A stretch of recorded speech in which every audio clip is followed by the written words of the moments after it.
नमस्कार। देश की तमाम फटाफट खबरों में आपका स्वागत है। खबरों के लिए आपसे निवेदन की यदि आपने हमारे चैनल को सब्सक्राइब नहीं किया तो कृपया करके आपके अपने चैनल को सब्सक्राइब करना ना भूलें। आप सब्सक्राइब करते हैं तो हमें हिम्मत होती है और सच्ची खबरें आप तक पहुंचाने की। हमने आपको पहले ही बताया था कि मीडिया पर एक और राज्य की जिम्मेदारी आ गई है पूरी शानदार कवरेज के साथ दिखाने की। जी हां, वो राज्य जम्मू कश्मीर है। वहीं जम्मू कश्मीर में हो रहे आतंकी हमले को लेकर पूर्व मुख्यमंत्री फारूक अब्दुल्ला ने बहुत शानदार और ताजा बयान दिया है।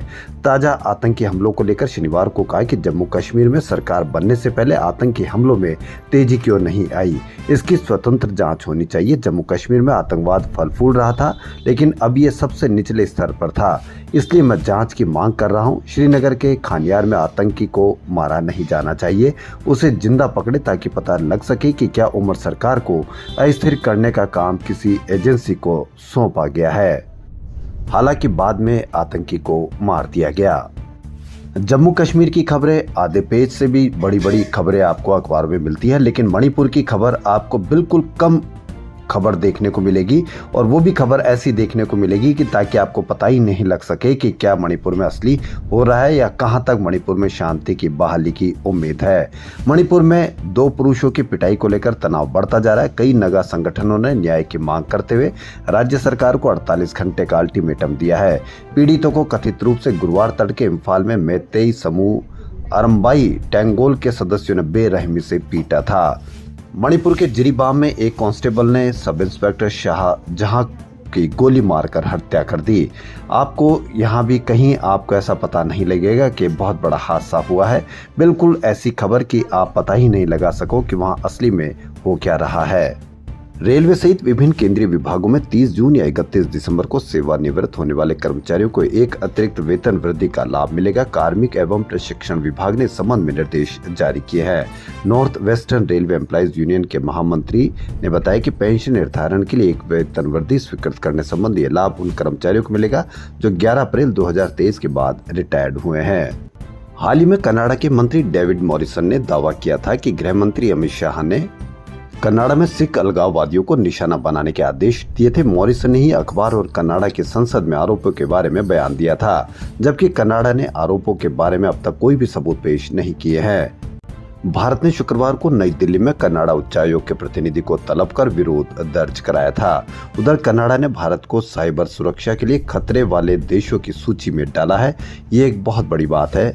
कनाडा ने जो डाला है वो भारत के लिए। केदारनाथ धाम के कपाट रविवार को भैया दूज के पर्व पर प्रातः 8:30 बजे 6 माह के लिए बंद हो जाएंगे। इस बार 16 लाख से अधिक श्रद्धालुओं ने बाबा के दर्शन किए। यमुनोत्री धाम के कपाट भी रविवार को बंद होंगे। इंग्लैंड में स्वास्थ्य विभाग ने गले के कैंसर की जांच के लिए आईफोन का इस्तेमाल शुरू किया है। इससे हफ्तों के बजाय 23 घंटे में नतीजे मिल जाते हैं। इसके लिए विकसित ऐप और खास लेंस की मदद से अस्पतालों में स्टाफ ये टेस्ट कर पाएंगे। जल्द ये सुविधा घरों में भी उपलब्ध होने की उम्मीद है। 4 साल पहले अमेरिकी राष्ट्रपति चुनाव के वक्त वाशिंगटन से करीब 15,000 किलोमीटर दूर बसे तमिलनाडु के छोटे से गांव थुलासेंद्रपुरम में जो चहल पहल और खुशी का माहौल था वो इस बार देखने को कम मिल रहा है। तब कमला देवी हैरिस अमेरिका की उपराष्ट्रपति बनी थी और इस बार वो राष्ट्रपति पद की दौड़ में है। लेकिन हैरिस के ननिहाल में इस बार 2020 वाला जोश नहीं दिख रहा। फिर भी वो जीते या हारे उन पर ही होगा गाँव के तालाब का नाम। वहीं बहुप्रतीक्षित राष्ट्रीय जनगणना अगले साल यानी 2025 से शुरू होगी। इसके 2026 के शुरुआती महीने में खत्म होने की उम्मीद है। हर 10 साल होने वाली जनगणना 2021 में होनी थी, लेकिन कोरोना के कारण ये टलती रही। बहरहाल अब जनगणना को हरी झंडी मिल गई है। जनगणना 2025 के आंकड़ों से कई नए तथ्य सामने आएंगे। देश भर में पहली बार 7.5 वर्षीय pre Ayurveda program for bachelor of Ayurvedic medicine and surgery course शुरू होगा।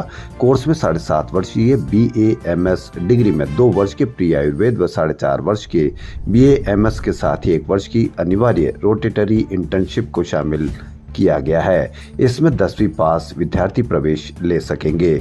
आयुर्वेद गुरुकुल भी स्थापित किए जाएंगे। अब देखना यह है कि ये एलोपैथी को किस तरह से प्रतियोगिता कर सकती है और उनसे आगे किस तरह से बढ़ेगी, इसका भी प्रयास होना चाहिए।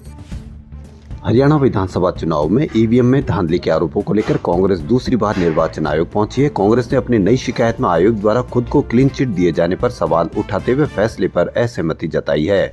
पार्टी ने कहा कि आयोग ने न केवल खुद को क्लीन चिट दी है बल्कि शिकायत में उठाए गए कई तथ्यों को जांचे बगैर जवाब दिया है। बता दें कि कांग्रेस ने 13 अक्टूबर को इससे पहले आयोग से शिकायत की थी, जिसके जवाब में आयोग ने आरोपों को बेबुनियाद बताया था। मुफ्त की रेवड़ी के बूते चुनाव जीतने का प्रयास अब हर चुनाव में होने लगा है। झारखंड भी इससे अछूता नहीं है। दोनों गठबंधनों के जारी होने वाले घोषणा पत्रों की ताक झाक बताती है कि इस बार आधारभूत संरचना विकास से अधिक मुफ्त की योजनाओं पर फोकस होगा। हेमंत सरकार ने चुनाव पूर्व जिन योजनाओं को लागू किया वे घोषणा पत्रों में रिपीट होगी। इन पर ही 25,000 करोड़ रुपए प्रति वर्ष खर्च होंगे। 17,000 करोड़ तो मैया योजना के लिए ही चाहिए। सरकार अभी 200 यूनिट प्रति माह बिजली बिल माफ कर रही है। 300 यूनिट तक बिजली फ्री हुई तो 7,700 करोड़ रुपए का भार पड़ेगा। चाहे एनडीए या इंडिया सत्ता में आए, राज्य की कमाई का 20% घोषणा पत्रों में किए गए मुफ्त और माफी के वादों को पूरा करने में खर्च होगा। दूसरी ओर गृह मंत्री अमित शाह भाजपा का संकल्प पत्र रविवार को जारी करेंगे। इंडिया का घोषणा पत्र मंगलवार को आएगा। बांग्लादेश में 40 अल्पसंख्यक संगठनों के समूह संघ लाघकू ऐक्यू मोर्चा ने हिंदू और दूसरे अल्पसंख्यकों समुदाय पर हो रहे अत्याचार की निंदा करते हुए शनिवार को रैली की। खबरों फिलहाल इतना ही। यदि आपको हमारा चैनल पसंद आए तो लाइक, सब्सक्राइब और शेयर अवश्य करें। धन्यवाद।